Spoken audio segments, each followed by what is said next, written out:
Hello and welcome to Jess EdTech Virtual Summit. My name is Gilda Scarfe. I am the CEO and founder of Positive Ed, an educational research consultancy based in the UK. And I'm absolutely delighted to be here with you today and talk to you about how can technology reduce teacher workload and how it can improve well-being. Now, improving mental health within individuals in the workplaces has been a growing conversation over the last few years in many industries.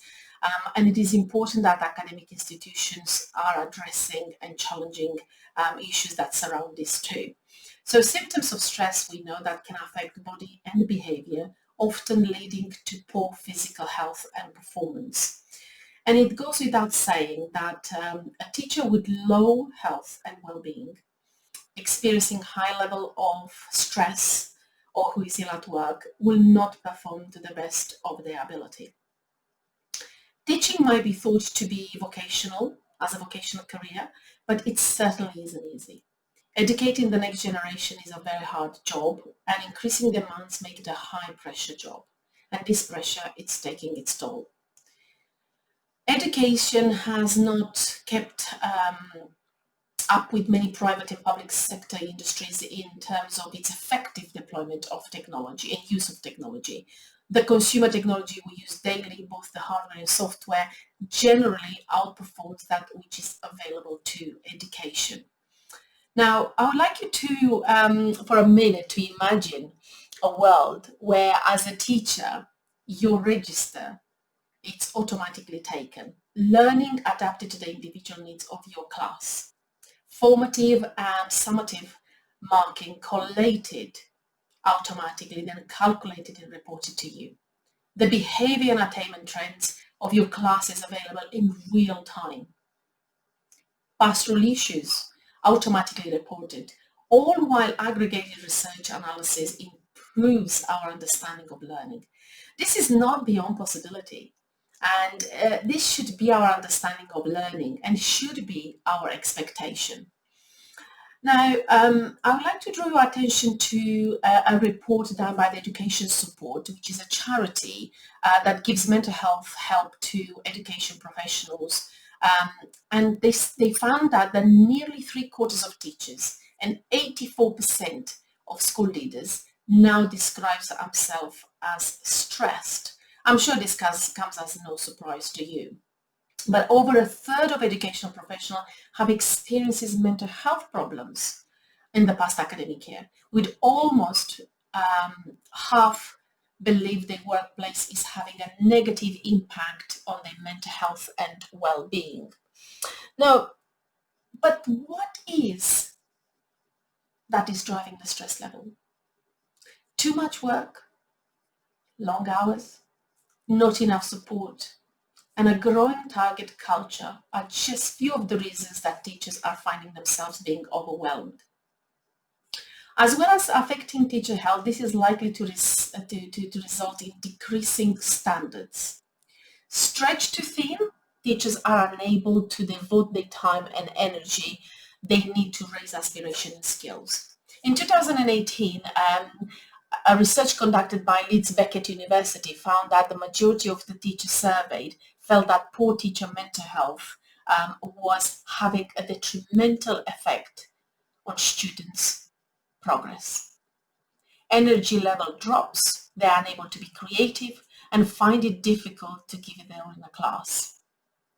Now, a lack of resources is one of the key factors in rising stress levels. Unable to access the equipment and resources they need, there is an unnecessary duplication of tasks and a reliance on using personal time to come up with new and interesting lessons. So, can technology help alleviate some of the burden? Yes, I think it can, used wisely. The resources can be easily shared amongst colleagues and disseminated amongst students and encouraging that growth of learning community and reducing the workload. Increasing collaboration also allows for a more supportive workplace, which improves well-being. Work isn't duplicated, reducing individual workload at the same time as ensuring that everyone has access to standardized tools, they are proven to work. Teachers get some of their time back, and that improves work-life balance. So using technology and tools to enhance the learning experience at the same time as reducing the workload and minimizing pressure on teacher is good for the education system as a whole system. Teachers feel a bit more energized and supported, and they will stick around for longer, providing best education for their teachers. You know, they always say that a happy teacher makes for a better learning environment, so everybody truly wins. As young people are often reticent to seek professional help for anxiety, it makes sense that schools can be another important avenue for support. So therefore, having a technology at your fingertips as a teacher in order to evaluate well-being, for example, in your school for your students and your staff, surely will help to at least give you guidance where the resources should be spent and how they should be spent in terms of supporting or equipping students and staff with long-lasting skills and techniques to manage stress and promote well-being. Now, for leaders in compulsory education surrounded by young people looking at the future, there are lessons to be learned from the next generation. And it's one which comes to mind at the moment, which is a brilliant TED Talk, What Adults Can Learn from Kids by Adora Spitak. And it's well worth a view in this context if you have a chance. Adora is a 12-year-old at the time of her TED Talk and was already recognized as a prolific blogger. An advocate for creativity. And she talks about the audacity to imagine a different way of working and thinking, making a case for changing the willingness of adults to learn from children.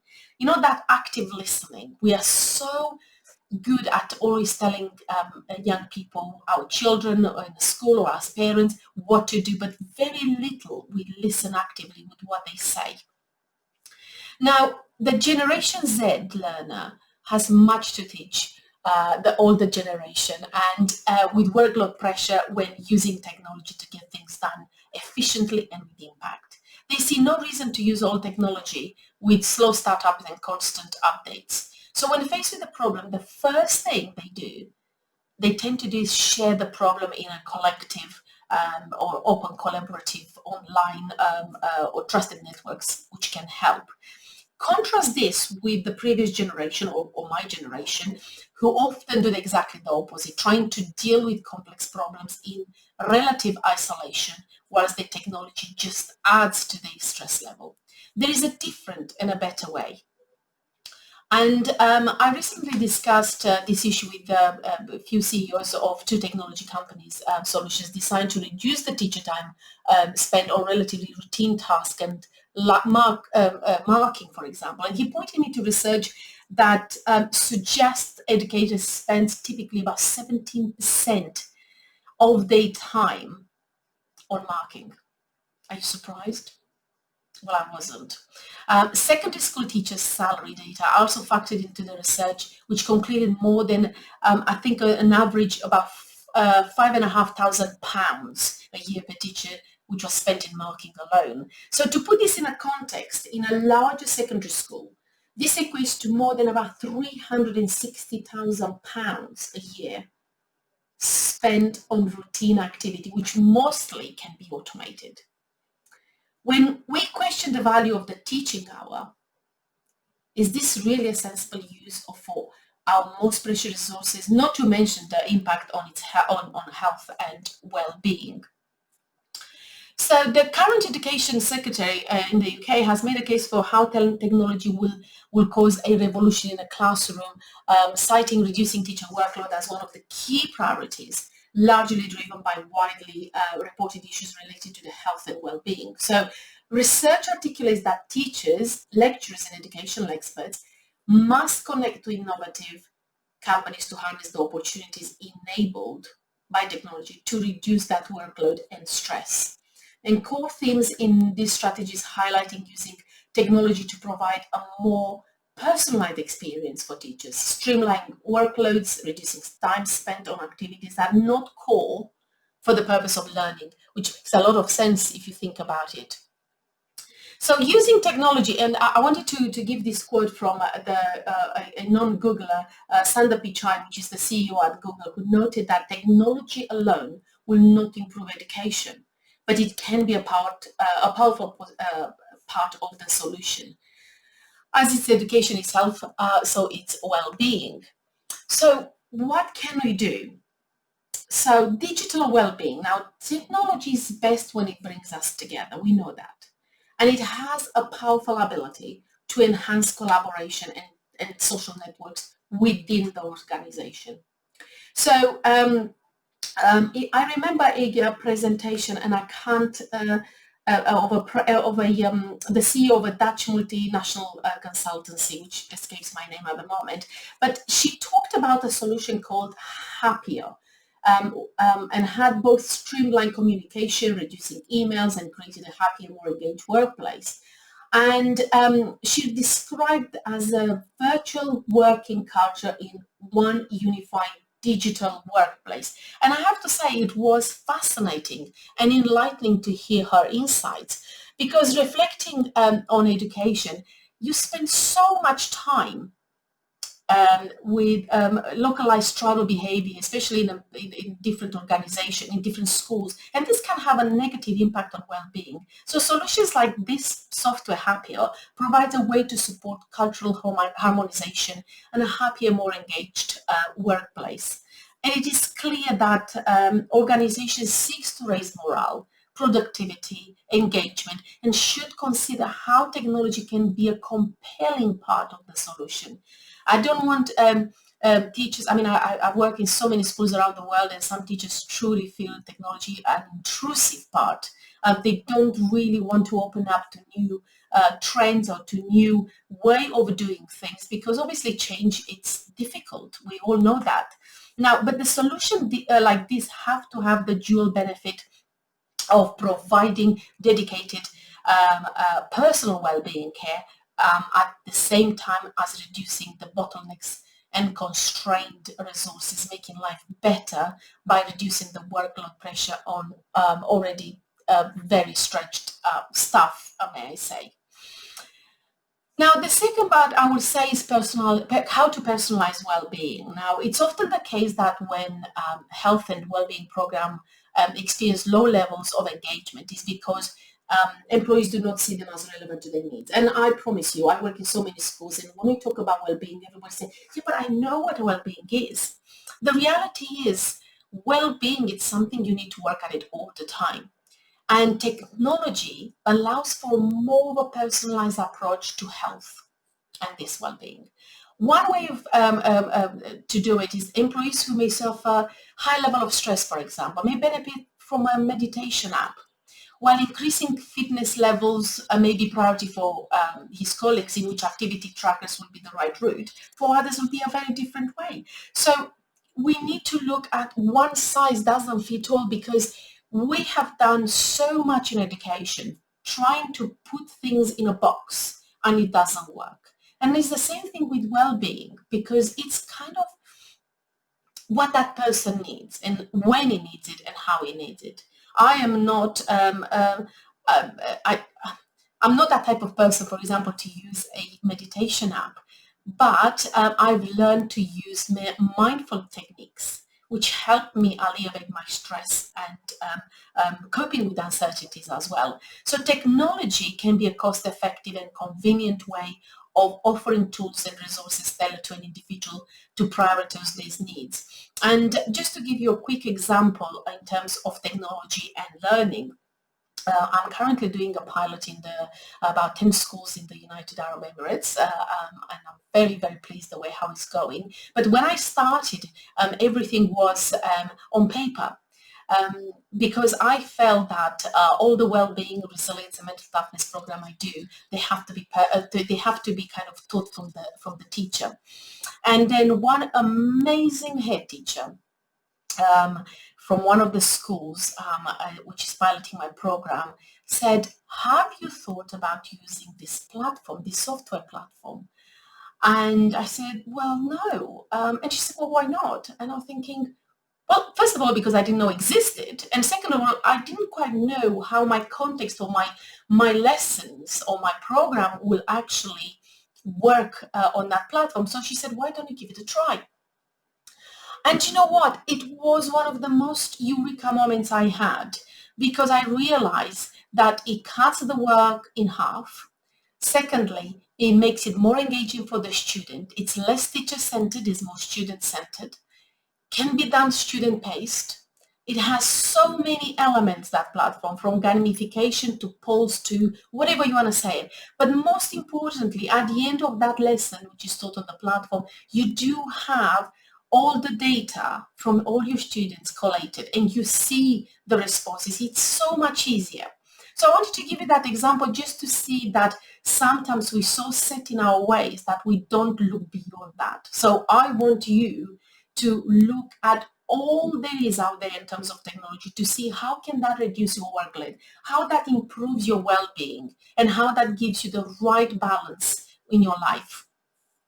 So that takes me to prevention. Now, I am really, I place a lot of importance on prevention, because at the moment, as a psychologist, always put or the traditional way of psychology is looking at fixing people, taking them from -5 to 0. I want to take people from 0 to +10. And I think technology can help me do that.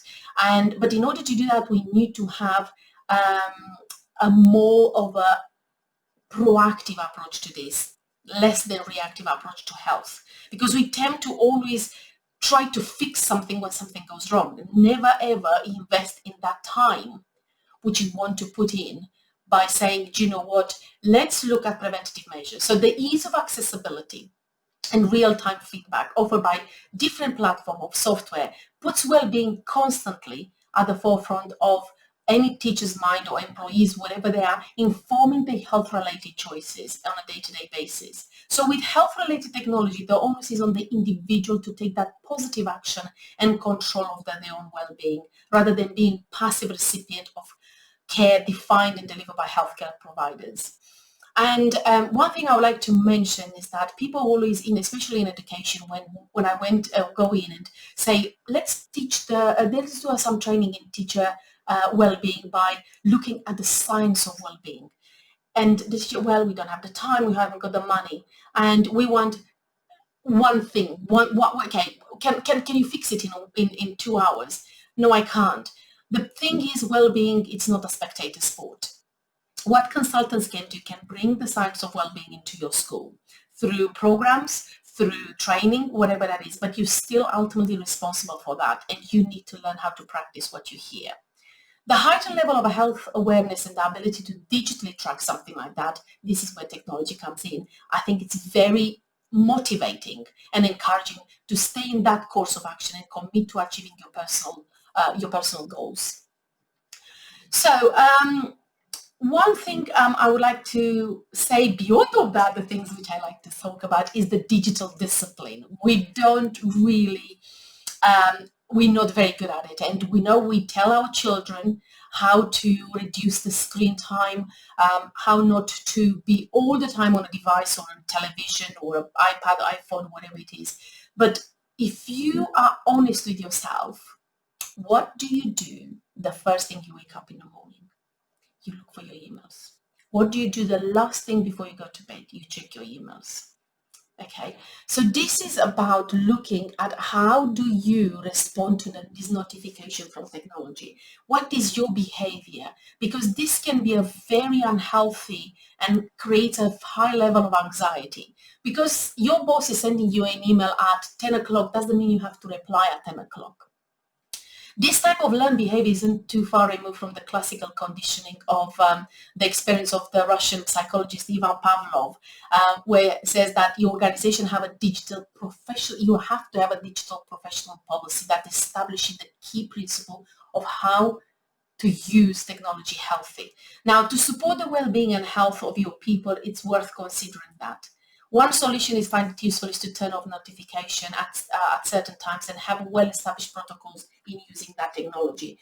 But the most important part you have to remember is what you model. Because if your students or your children see you doing that, then when you preach them to put the phone away, they will retaliate. So think about how to use that discipline in the best and most conducive way, because ultimately you do not want the technology to bring more anxiety to you. You want that to be to reduce that. And that takes me to digital etiquette. Now, just as technology works best for it brings us together, if we let it, has also a potential to do exactly the opposite. Now, have you heard of the acronym FOMO? And this is something when my son introduced me to. I did not know what it was. And then he said, it's the fear of missing out. And it is characterized by a compulsion, to be constantly connected in case we're missing something out. And ironically, it can lead just to that. So someone said that, once said that to spend every moment like you're supposed to be there, which is a reminder to be present in the present moment. So you see, sometimes we think we're present, but we're really not quite there. And in this context, technology can be a force for good or otherwise, depending on our relationship to technology. The rules and the rules we establish could be exactly the opposite to that. So when procuring new technology for your workplace, does well-being feature as part of this process? Because the best technology I see globally, they are having the most positive impact, are those that bring people together in a way that supports their well-being and their happiness, whilst at the same time maximizes efficiency. So the need to spend time with technology, it's actually less, but as long as it's used in a very conducive way. So if technology adds to workload, or is complicated to use it, or it doesn't actually work as intended, it can have that detrimental impact on moral health and well-being. So you need to learn how to balance. You need to know, if you don't know something, how to use, seek advice. Don't just keep trying over and over again to the point that you're going to give up. Now, anyone seeing a screen on Monday morning saying that the system needs to install 27 updates, it's unlikely to kick the week off in the right start. And I am the same. So I get exasperated thinking, oh my God, what is happening? Now, even worse, frustration with technology may actually have a serious consequence on overall mental health, not least due to the time wasted when facing a deadline, leading to rise of anxiety, but also bad stress. So in the world of education, facing major workload challenges, waiting for technology to work is the past, and it shouldn't be part of the future. So we really need to know how to balance the use of technology to promote our well-being, but also to reduce our workload. So this takes me to self-control. Now, this is a very much part of the emotional intelligence. How do you control not only your emotion, but how do you control your behavior towards something? So watching Generation Z person with a low battery on their mobile device, it's a source of modern stress and fascination for me. But before you smile, ask yourself, when you last left home without your mobile, and if you did intentionally, not forgetting it, and did you go into a state of panic that you're missing something out, like we said? Did you feel anxious? Ever think about what that is? Loss of control, it's likely to be the answer, because when we have that device with us, we always feel everybody can reach us, we can see the emails, we can see everything what we need to have, so it's no problem. Take that away, we feel completely out of control. However, when we switch off technology on our terms, we can take control of it. And the conscious decision to be disconnected can be very empowering. And I'm the first one to say that when I trialed this, I was really getting frustrated because I was waiting for some really important work mail to come through. And then I realized that I put myself a kind of line to say at 9:30 I'm going to turn on the notification, and I'm only going to turn them back on at 7 o'clock in the morning.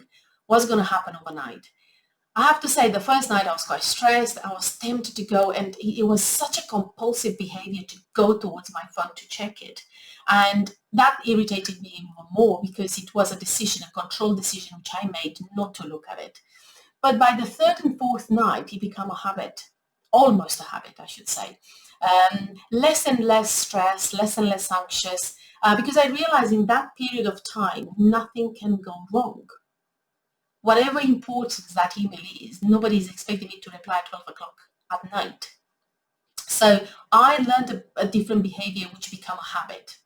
And that obviously, as you know, a habit is an unconscious decision we make.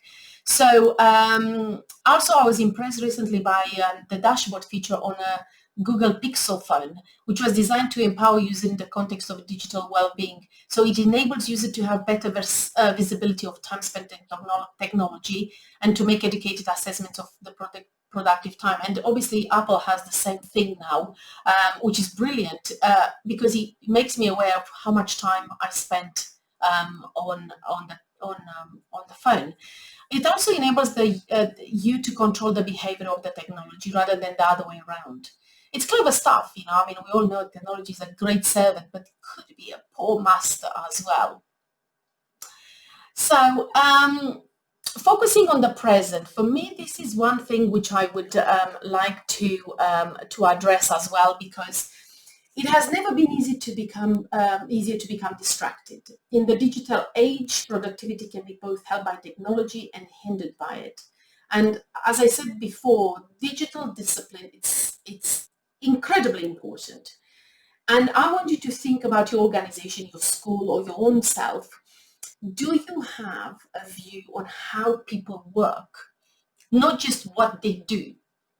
The former, they were high performance teams differentiating. So you really need to put that question to know how to bring the right professional training and development on a digital professionalism, which can enable people to focus deeply on the task that matters, using technology wisely to achieve that goal.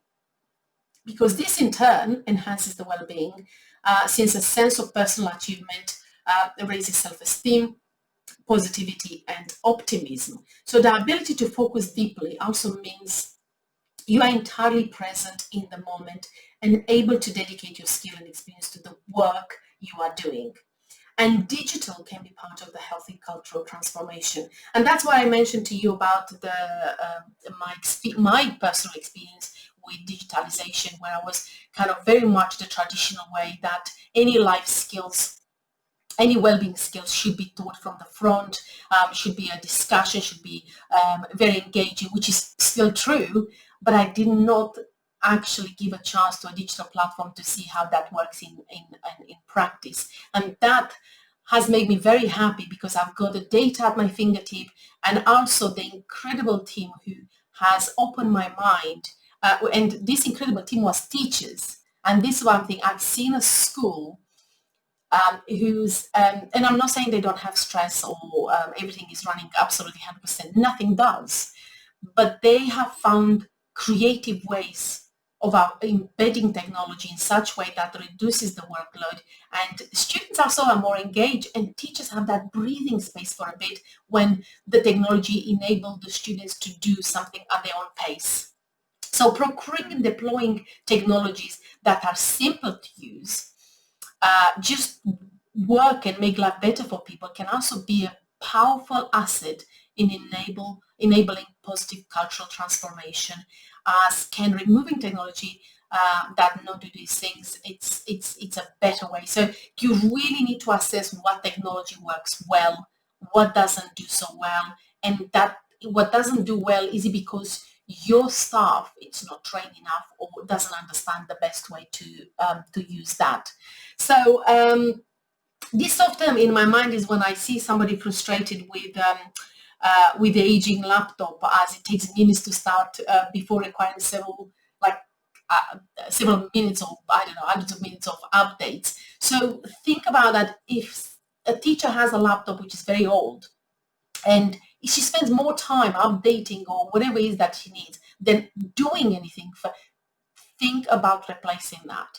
So it's not a matter of just bringing the top technology in a classroom or in a school. It's about learning what works best and replacing. Yes, it's a financial cost undoubtedly, but learn some way to kind of balance what needs to be prioritized in order to make teaching more successful, more engaging, and increase the well-being of your teachers, because you want them to stay. You don't want them to go, do you?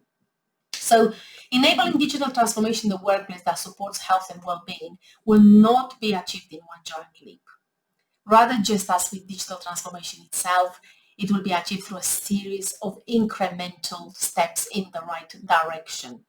And those who of us with the passion for technology should lead by example, and every now and again, when it comes to technology, just switch off and reflect before we rush to switch it on back again.